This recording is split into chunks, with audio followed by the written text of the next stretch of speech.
ঘড়িতে সময় বলছে 4:12। গুড মর্নিং এভরিওয়ান, চলে এসেছি আরো একটা জার্নি ব্লগ নিয়ে। আজকে আমরা যাচ্ছি দেওঘর, তাও লোকাল ট্রেনে করে। হ্যাঁ, আমরা যাচ্ছি 37811 বর্ধমান মেন লোকালে করে দেওঘর। আজকে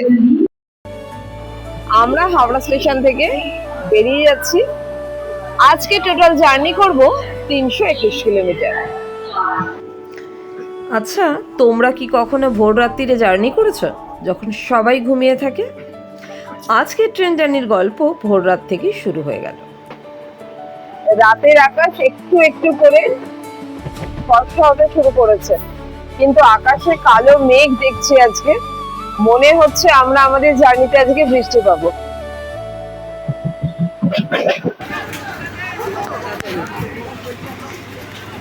কিভাবে সবজি উঠছে দেখো শেওড়াফুলি থেকে ভেন্ডারে ভর্তি হয়ে। ভেন্ডার ছাড়াও সব কম্পার্টমেন্টে শুধু সবজি উঠছে।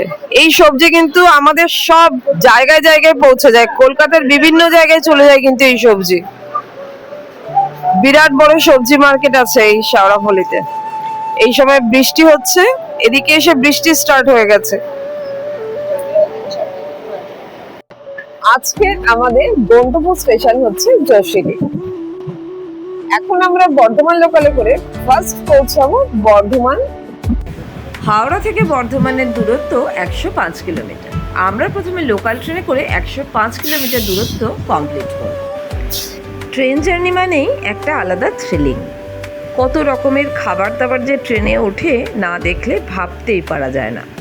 তারপর কত রকমের মানুষের ছুটে চলার গল্প।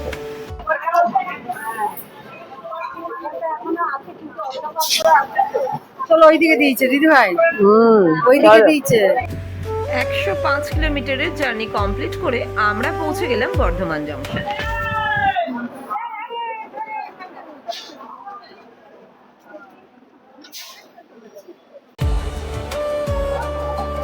লোকাল ট্রেনে করে বর্ধমান জংশন আমরা পৌঁছে গেলাম। তবে এখনো আমাদের অনেকটা জার্নি বাকি। দুর্দান্ত একটা ওয়েদার আছে। এখন ঘড়িতে বাজে সকাল এই 7:09, আর এই সময় মনে হচ্ছে যেন ভোর ভোর। এমনই একটা সুন্দর ওয়েদার, পুরো আকাশ কালো হয়ে আছে। আর আমাদের ঝাঁঝা যাওয়ার ট্রেন ঢুকছে সবেমাত্র বর্ধমান স্টেশনে। চলো যাওয়া যাক। বর্ধমান থেকে ঝাঁঝা যাওয়ার ট্রেন আমাদের মেমু ঢুকে গেল। এখন থেকে কিন্তু আমরা লোকাল ট্রেনে করেও পৌঁছাতে পারি যশোরে স্টেশন, মানে আমাদের খুব পরিচিত দেওঘর।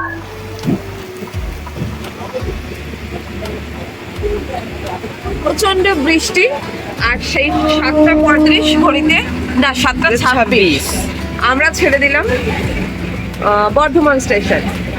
কি মুষলধারে বৃষ্টি। এখন তো সবে মাত্র এই বৃষ্টিটা শুরু, তার জন্য কিন্তু দারুণ লাগছে। এই বর্ষার বৃষ্টিটা সমানেই হচ্ছে সকাল থেকে, কিন্তু মুশকিলটা এটাই হচ্ছে, বৃষ্টি যদি ওখানেও হয় তাহলে কিন্তু আমরা কিছুই ঘুরতে পারবো না। 5 মিনিট খানাতে দাঁড়ানোর পর খানা জাংশন থেকে আমরা এখন বেরিয়ে যাচ্ছি। বৃষ্টি এখনো হয়ে চলেছে অল্প অল্প। বৃষ্টির ওয়েদার দারুণ লাগছে জার্নি করতে। এই সময় বন্দে ভারত গেল, ওটার জন্য দাঁড়িয়েছি। ট্রেন দাঁড় করে দিল, আবার দাঁড়িয়ে পড়েছে। ওরে ওরে,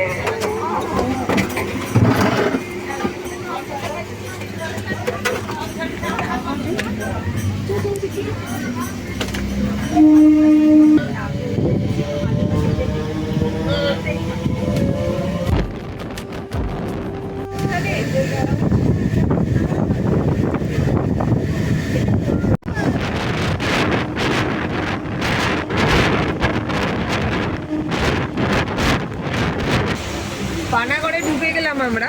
আর এই সময় মুষলধারে আবার বৃষ্টি, মানে জায়গায় জায়গায় হচ্ছে বৃষ্টিটা। আমরা তো এনজয় করছি, এনজয় করতে করতে যাচ্ছি বৃষ্টিটা। 8টা ঘড়িতে 8:34, 8টা 14 ঢোকার কথা ছিল, 20 মিনিট লেট। 20 মিনিট মতো লেট আছে ট্রেন। ঠিকই আছে 20 মিনিট।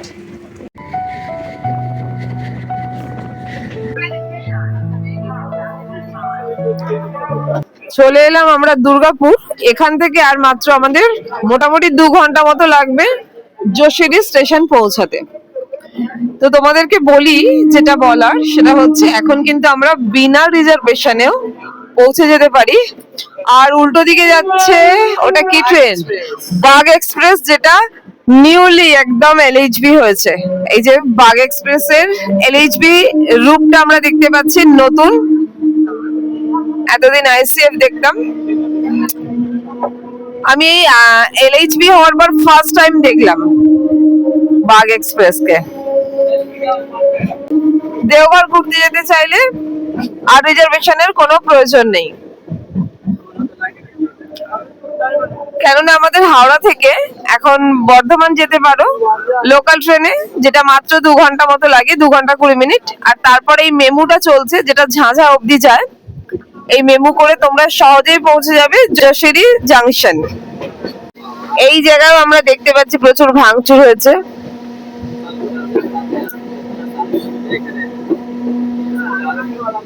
দুর্গাপুর পেরিয়ে এলাম, লাল মাটিও দেখতে পাচ্ছি, লাল মাটি স্টার্ট হয়ে গেছে দেখো দুর্গাপুরে।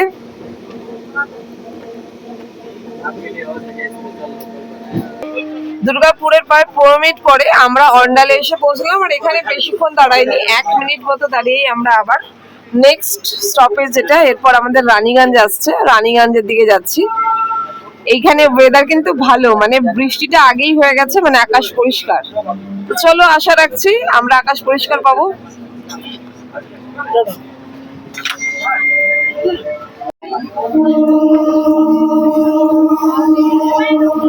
200 কিলোমিটার জার্নি করে আমরা ঢুকে পড়লাম রানীগঞ্জ জাংশন।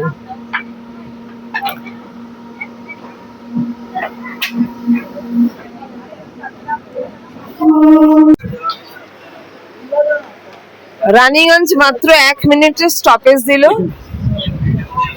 এবং তারপর ছেড়ে দিল রানীগঞ্জ থেকে। সবাই জানো তোমরা রানীগঞ্জ এখানে একটা কয়লার খনির জন্য বিখ্যাত, কোল মাইন আছে, তার জন্য রানীগঞ্জ খুবই বিখ্যাত। রানীগঞ্জ পেরোতেই যেটা সব থেকে বেশি ভালো লাগছে সেটা হচ্ছে আমরা কিন্তু একটা জঙ্গল এরিয়া দেখতে পাচ্ছি, চারপাশটা একটু বড় বড় গাছ, জঙ্গল। তো এই যে লোকাল ট্রেন বা এই যে মেমুর জার্নিতে সিট পাওয়া যায়, এটা আমি বলবো। তো আরামসে যাওয়া যাবে হাওড়া থেকে। হাওড়া থেকে আমাদের পৌঁছাতে মোটামুটি 6.5 ঘন্টা মতো। হাওড়া থেকে যশোরী জাংশনের দূরত্ব হচ্ছে 6.5 ঘন্টা, এই লোকালে করে আর মেমুতে করে। সেটা যদি আমরা মোকামাতেও যাই তাহলেও দেখা যাচ্ছে 7 ঘন্টা মতো লেগেই যায়। তার মানে টাইম একই লাগছে লোকালে করেও, কিন্তু এখানে যেটা সুবিধা হচ্ছে রিজার্ভেশনের কোনো ঝামেলা নেই, এটা একটা বিরাট সুবিধা। আর ভাড়া কম। আসানসোল আসতেই কিছু লোক হুড়মুড় করে উঠছে, তবে আসানসোলে মোটামুটি আমাদের ট্রেন ফাঁকা হয়ে গেছে, দিকে দেখাই মোটামুটি ফাঁকা হয়ে গেছে, ভালোই সিট আছে। আসানসোল পৌঁছে গেছি আমরা, মোটামুটি বর্ধমান থেকে 2 ঘন্টা 25 মিনিট মতো লাগলো আমাদের আসানসোল পৌঁছাতে। আর এখান থেকে আমাদের গন্তব্য স্টেশন যশোরী আর লাগবে মোটামুটি 1.5 ঘন্টা। 1.5 ঘন্টা পরে আমরা ঢুকে যাবো যশোরী। এখানে তো দাঁড়ানোর কথা 5 মিনিট মতো, দেখা যাক কতক্ষণ দাঁড়ায়। এখানে সব পাওয়া যাচ্ছে, ইডলি, ঝালমুড়ি তো পাওয়াই যাচ্ছে, সবাই কিনছেও। এদিককার ফেমাস খাবার দেখি ঝালমুড়ি, এমন কোনো স্টেশন নেই যেখানে ঝালমুড়ি ওঠে না।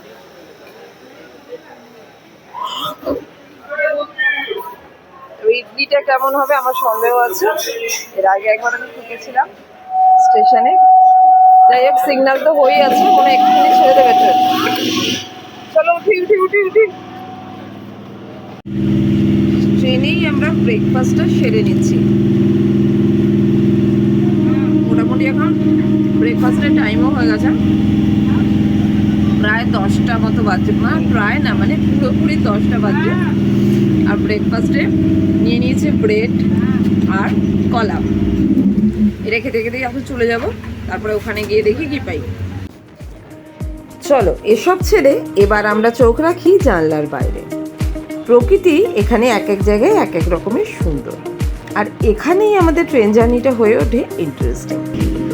আজকের জার্নিতে আমরা যাব লালমাটির দেশে।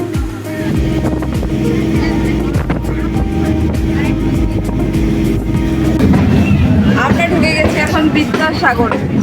এখান থেকে আমাদের আর জার্নি বাকি, আর খুব খুব বেশি না। যশোদি আর কত দূর? যশোদি अभी टाइम है लगभग 1 घंटा लगा।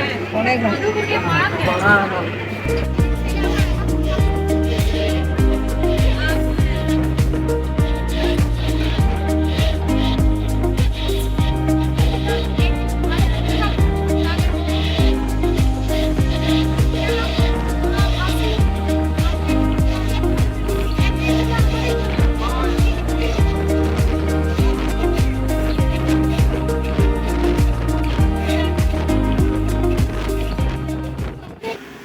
একের পর এক স্টেশন পার করে আমরা এসে পৌঁছলাম এবার মধুপুর জংশনে। আর এখানে এসে দেখতে পাচ্ছি আকাশে রোদ উঠে গেছে। 292 কিলোমিটার আমরা চলে এলাম হাওড়া থেকে। সিগন্যাল অবশ্য দেয়নি, আমরা মধুপুর এসে পৌঁছে গেছি। এখান থেকে আর বেশি দূর না, আমাদের গন্তব্য যশোদি। মধুপুর জংশন পেরিয়ে আমরা চলে গেলাম। এই জায়গাটা কিন্তু ওয়েদার ভীষণ সুন্দর, তাই জন্য এখানে লোক জল হাওয়া বদলানোর জন্য চলে আসতো এখানে আগেকার দিনের মানুষ। এখানকার নদী, বুনো ফুল সবই আমাদেরকে আকর্ষণ করতে লাগলো। আসলে ট্রেন জার্নির এটাই মজা, একটা স্টেট থেকে আর একটা স্টেটকে কানেক্ট করে খুব সহজেই। খেজুর ধরে আছে আর খেজুর গাছ, প্রচুর খেজুর গাছ এখানে, মানে পরপর পরপর শুধু খেজুর গাছই দেখতে পাচ্ছি। আর এই স্টেশনটা বুঝতেই পারছি রিডেভেলপমেন্ট হচ্ছে। স্টেশনটার নাম মথুরাপুর, অনেক পুরনো স্টেশনটা, দেখেই বোঝা যাচ্ছে। এদিকটাতে যেতে যেতে কোথাও কোথাও তো আবার ছোট ছোট টিলাও চোখে পড়ছে। কি দারুণ লাগছে না? অল্প সময়েই আমরা শহর থেকে গ্রামে পৌঁছে যাই। ওই দেখো দূরে দেখা যাচ্ছে কত কত খেজুর গাছ সারি সারি হয়ে দাঁড়িয়ে আছে, তাতে আবার খেজুরও ধরেছে। এটা আমাদের দেশের খেজুর।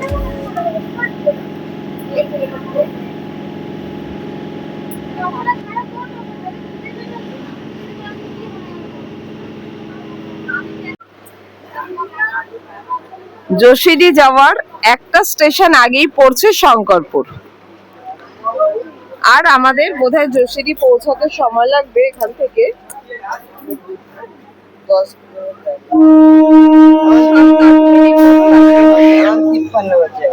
7-8 মিনিট লাগবে।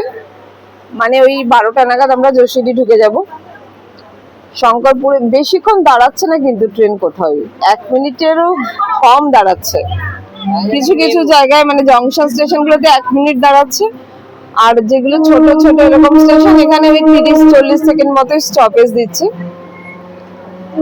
মেমুতেও ভালোই স্পিডও আছে এবং স্টপেজও ভালোই দিচ্ছে।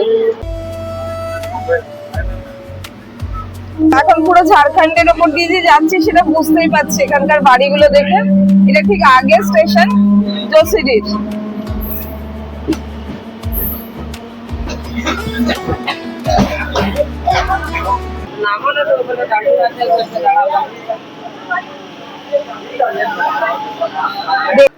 ফাইনালি পৌঁছে গেলাম যশোদি স্টেশনে।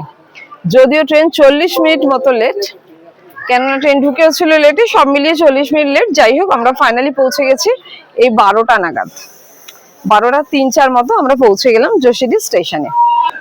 তবে চলো, জার্নিটা ভালোই হলো। তোমরা যারা যারা আসতে চাইছো এরকম লোকাল ট্রেনে করে খুব সুন্দর ভোরবেলা বেরিয়ে পৌঁছে যেতে পারো যশোদি। চলো আজকের ভিডিও এই পর্যন্ত, দেখা হবে অন্য ভিডিও, ততক্ষণের জন্য টাটা বাই।